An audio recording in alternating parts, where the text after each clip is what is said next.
Shalom jemaat Tuhan, selamat hari Jumat Agung, yaitu hari kematian Yesus Kristus demi keselamatan kita manusia yang berdosa. Tema kita hari ini adalah mengikut Yesus untuk kepentingan saya atau demi kehendak Allah. Mari kita membaca firman Tuhan dari Injil Yohanes pasal yang ke-19 ayat 28 dan ayat yang ke-30.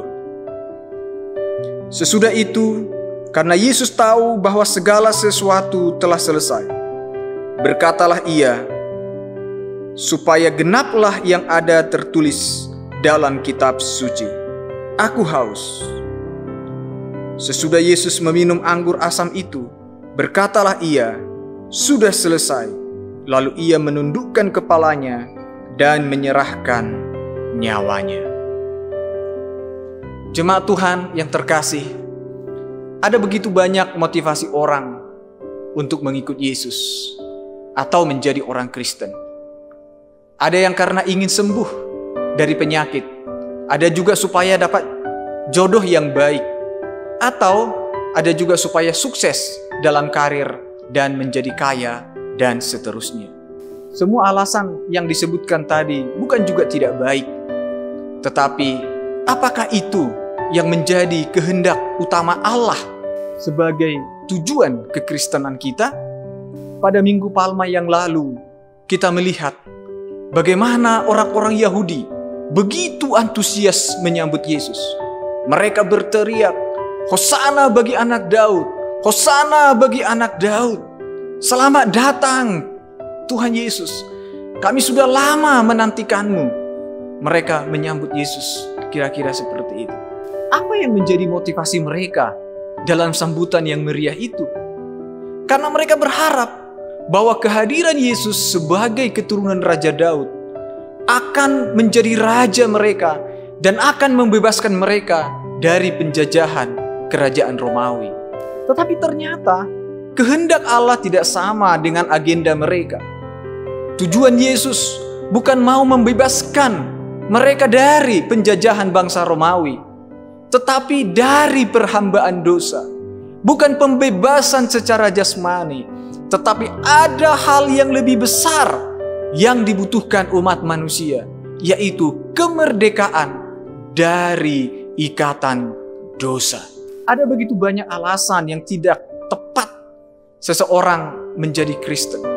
Hal itu juga disebabkan banyak ajaran yang tidak tepat untuk mengajak orang menjadi pengikut Kristus. Apa sebenarnya esensi daripada iman Kristen? Rasul Paulus berkata kepada jemaat di Korintus, di dalam 1 Korintus pasal yang kedua, ayat yang kedua. "Sebab aku telah memutuskan untuk tidak mengetahui apa-apa di antara kamu selain Yesus Kristus, yaitu Dia yang tersalib." Pusat iman kita adalah salib Kristus. Darah Kristus yang telah membasuh dosa-dosa kita. Di mana Allah yang Maha Tinggi menjadi manusia, datang mencari manusia yang berdosa, dan rela memberikan seluruh hidupnya sebagai tebusan untuk dosa-dosa kita. Sehingga semua orang yang percaya kepadanya tidak akan binasa, melainkan beroleh hidup yang kekal. Kemudian orang-orang yang mau percaya harus meresponi dengan iman, yaitu dengan meninggalkan dosa-dosanya dan hidup berjalan di dalam kebenaran, di dalam kehendak Allah. Paulus berkata, "Hidupku bukannya aku lagi, tetapi Kristus yang hidup di dalam aku." Inilah esensi dari iman Kristen kita. Saudara-saudara, kalau motivasi kita mengikut Kristus hanya supaya menjadi kaya, tanpa jadi orang Kristen pun kita bisa kaya. Banyak orang kaya di dunia ini tanpa harus menjadi orang Kristen. Jika kita ingin supaya sehat dan tidak sakit, ada banyak orang yang hidup sehat tanpa harus menjadi orang Kristen. Jika dasar iman kita hanya sedangkal itu, maka ketika kita susah, sakit, menderita, maka kita akan sama seperti orang-orang Yahudi tadi yang tadinya mereka berseru, Hosana bagi anak Daud. Akhirnya mereka berbalik dan berkata, salibkan dia, salibkan dia. Saudara-saudara, bukan juga saya berkata bahwa menjadi kaya dan sukses secara materi itu tidak baik. Itu sangat baik, bahkan penting. Alkitab juga mencatat orang-orang yang diberkati dengan berlimpah-limpah secara materi. Bahkan untuk pelayanan gereja pun sangat membutuhkan dukungan orang-orang kaya yang mengasihi Tuhan. Saya juga selalu memotivasi anak-anak muda supaya sekolah dengan baik dan meniti karir dengan baik, sehingga mereka menjadi orang yang sukses sesuai dengan ajaran firman Tuhan. Sebab menjadi kaya dengan cara yang benar itu tidak dosa, tetapi menjadi miskin karena kehendak Allah juga bukan aib. Jadi hal-hal itu jangan sampai menggantikan atau menggeser esensi utama dari iman Kristen kita. Jangan sampai hal-hal yang bersifat jasmani menutupi hal-hal yang bersifat rohani. Jangan sampai kenyamanan yang sementara menggantikan yang bernilai kekal. Yesus memang menyembuhkan mereka yang sakit. Bahkan ia membangkitkan Lazarus dari kematian. Tetapi tujuan utama pelayanan Yesus adalah memberikan hidup kekal bagi mereka yang percaya kepadanya. Firman Tuhan berkata di dalam Yohanes pasal 11 ayat yang ke-25. Yesus berkata, Akulah kebangkitan dan hidup. Barang siapa percaya kepadaku, ia akan hidup walaupun ia sudah mati. Yesus juga memperhatikan mereka yang lapar, dan dia mengadakan mujizat yang luar biasa dengan memberikan makan 5.000 orang. Tetapi pesan utamanya adalah tentang roti hidup. Yesus berkata di dalam Yohanes pasal 6 ayat 51, Akulah roti hidup yang turun dari surga. Jikalau seorang makan dari roti ini, ia akan hidup selama-lamanya. Dan roti yang kuberikan ialah dagingku yang kuberikan untuk hidup dunia.